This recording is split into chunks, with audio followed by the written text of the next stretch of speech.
तो देख सकते हैं आप, यहाँ पे काफ़ी भीड़ लगा हुआ है और इधर जो है रोड को जाम करने के लिए जो है आग भी लगा दिया गया है। यहाँ पे काफ़ी लोग हैं, यहाँ पे देख सकते हैं ये जो है आग लगाया गया है। यहाँ पे बहुत ही भीड़ है। ये देखिए बिहार बंद का जो है यहाँ पे फुल रूप से जो है यहाँ पे चक्का जाम किया गया है। चारों तरफ गाड़ियाँ भी है, जो कि मुंगेर का 0 माइल्स कहा जाता है, वहाँ पे जो है जाम किया गया है पूरा।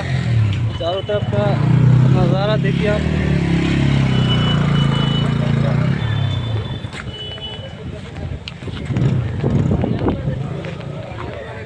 देख सकते हैं बहुत दूर तक यहाँ पे 2-3 किलोमीटर तक जो है जाम किया गया है। यहाँ देख सकते हैं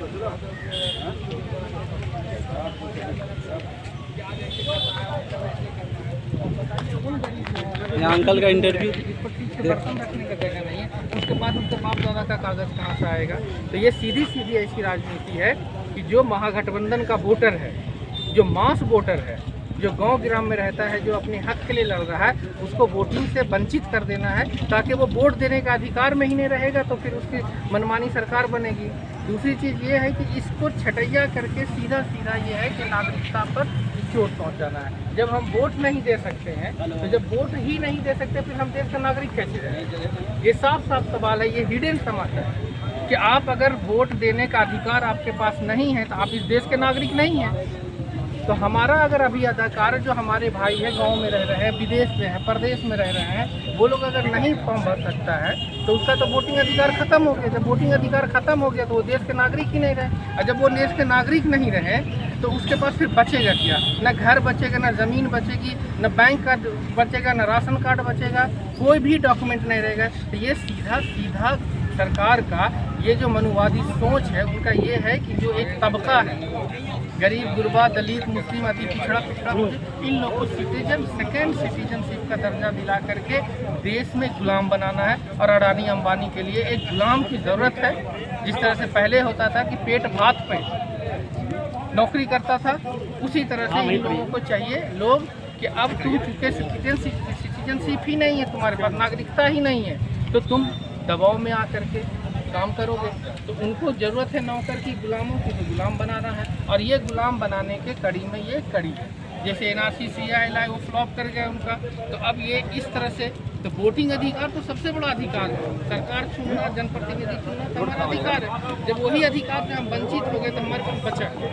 तो इस तरह का जो पहला कानून लाते हैं, इस तरह का जो सोए में फरमान जारी कराते हैं, उसके लिए आज पूरे देश भर का जनता रोड पे निकला है ताकि किसी का अधिकार कोई दूसरा छीन न सके। इसीलिए हम सारे जो महागठबंधन के लोग हैं आज रोड पे हैं, और वो भी लोग हैं जो महागठबंधन के बाहर भी हैं, लेकिन गरीब जनता है जिनको पता है कि ये कानून कितना खतरनाक है, वो भी रोड पे निकले हुए हैं। भले वो अपनी पार्टी का झंडा ना लेके निकले, लेकिन वो हमारे साथ खड़े हैं। स्पष्ट शब्दों में यूँ कहा जाए तारिक जी कि ये गन्ना प्रपत्र प्रारूप के पुनरीक्षण के आड़ में ये CAA सिटीजन अमेंडमेंट एक्ट को जो है फलीभूत करने की कोशिश है सरकार की। जी बिल्कुल बिल्कुल वही कर रहा है कि आपको जब देखिए सीधी सी एक सवाल है, सरकार से पूछे, किसी से भी पूछिए, कोई भी देश अगर वहाँ का आप नागरिक नहीं है, वोट नहीं दे सकते हैं। तो अभी अगर आपका वोटर लिस्ट में नाम नहीं आएगा तो वोट नहीं दे सकिएगा। जब वोट नहीं दे सके तो अगला जो एक लिस्ट निकलेगा कि आपका वोटर लिस्ट में नाम नहीं है, इसके आप यहाँ के नागरिक नहीं। सीधा सीधा आपको एक नोटिफिकेशन दे दिया जाएगा कि जो वोटर लिस्ट में नाम है वही नागरिक है, जिसका नाम नहीं है वो नागरिक नहीं है। तो अब नागरिक नहीं है तो सब कुछ खत्म, ना आपकी ज़मीन है, ना आपका घर है, ना आपका बैंक बैलेंस है, ना आपका गैस सिलेंडर, ना बिजली कनेक्शन, कुछ भी नहीं आपको मिलेगा। और जो है भी आपके पास वो भी छीन जाएगा। तो ये तो सीधा सीधा नागरिकता पर ही चोट पहुँचाने का एक हिडन पॉलिसी है। आपका शुभ नाम? मोहम्मद तारिक अनवर, कांग्रेस जिला के महासचिव। सर एक क्वेश्चन है कि ये जो कानून लगाया गया है बिहार में, जो अभी वोटर ID का जो वेरिफिकेशन हो रहा है, तो इसमें ये कहीं बीजेपी का डर तो नहीं है कि जो है बिहार से इस वक्त जो है सीट जो है छीना जाएगा मुख्यमंत्री का? वो जो आप बोल रहे हैं वो भी हद तक सही है बीजेपी का, क्योंकि बीजेपी को जो वोटर थे जिस तरह से उसको घुमा फिरा करके बरगला करके कि हम ये कर देंगे वो कर देंगे, किया नहीं। अभी दिल्ली में देख लीजिए हालत क्या हो रही है बीजेपी की, कि झुग्गी झोपड़ी के नाम पे वोट लिए, झुग्गी झोपड़ी वाले से वोट लिए और उसी का झुग्गी झोपड़ी तोड़ दिए। तो वो असर तो बिहार में दिख रहा है। बिहार की जो गरीब जनता है उसको भी समझ में आ रही है कि बीजेपी क्या करेंगे। तो अब धीरे धीरे बीजेपी से मोह भंग हो गया। तब मोह भंग हो गया तो इस बार जो इलेक्शन होना है तो सीधा तेजस्वी यादव महागठबंधन के साथ वोट जाएगी। तो भाई वो अगर वोट देगा तो गठबंधन के साथ वोट जाएगी। तो इसीलिए उसको वोट देने का अधिकार से ही वंचित कर लो, क्योंकि उसको पता है कि वो लोग जो झुग्गी झोपड़ी में है, गरीब है, गाँव के तबके में है, जो मास वोट करता है, लाइन में लगा करके वोट देते हैं। आप शहर में है, धूप लगेगी भाग जाइएगा, लेकिन वो लोग जो गाँव के लोग हैं, किसान है, मजदूर है, वो लोग धूप में बिना छाता के खड़े होकर के वोट डालते हैं। तो बीजेपी को पता है कि ये तबका जो मेरे साथ था वो हमसे इस बार हमारे साथ नहीं रहने वाला है, क्योंकि वो लोग जान गए हैं कि बीजेपी की पॉलिसी क्या है, आरएसएस की पॉलिसी क्या है, मोदी जी की पॉलिसी क्या है। इसलिए उनसे ये वोटर छिटक गए। अब ये छिटक गए तो उनको वोट ही नहीं देने दो। इसीलिए ये आप कभी भी देखें कि कोई भी कानून या कोई भी इतना बड़ा फैसला 10 दिन में लिया जाता है। अभी कुछ दिन पहले पूरा ये वोटर लिस्ट का सर्वे हो गया, वोटर लिस्ट का बन चुका था। तो ये 25 दिन का क्या है, जब अभी ये महीना भर में आचार संहिता लागू होने वाला है, इलेक्शन का काम शुरू होगा, तो आपने वोटर बीएलओ के ऊपर कितना प्रेशर है। आप एक एक बीएलओ को इतना परेशान कर दिए हैं कि दिन भर में वो जा करके खाना पीना खाए बिना, वो तो उनकी बेचारे की नौकरी है। अब नौकरी के चक्कर में दिन रात लगे हुए हैं, एक एक घर में 2-2 बार 3-3 बार जा रहे हैं। किसी का कागज नहीं, किसी का फोटो नहीं है, कोई देश से मतलब प्रदेश से बाहर कमा रहे हैं। गरीब लोग इस जो है कानून के जो है कारण जो है परेशान हो रहे हैं, इसके बारे में आप क्या कहना? परेशान ही नहीं, बहुत ज़्यादा परेशान हो रहे हैं। मैं अपनी बात बता रहा हूँ कि मेरा 4 भाई में, मेरा 4 भाई हैं, हमारा 3 भाई बाहर रहता है। अभी सबका पेपर मंगवाने में, फ़ोटो मंगवाने में मेरी फटी हुई 3 दिन से हम बीएलओ साहब को घुमा रहे हैं।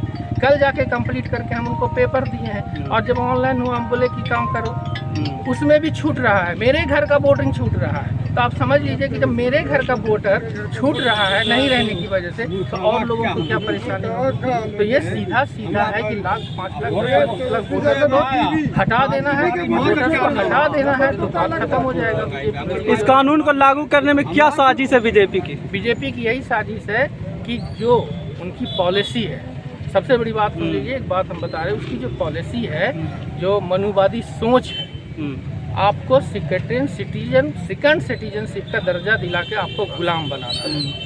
आप उनके पास 22 वोटर रहेंगे, उनके पास फॉरवर्ड वोटर रहेंगे, जो है वो उनके साथ होंगे। आपके पास वोट ही नहीं है। हम यहाँ पे 10 भाई खड़े हैं, हाँ, अगर 10 भाई में 5 के पास वोट है, 5 के पास वोट नहीं है, तो वो तो 5 वो वोट दे ही नहीं गा।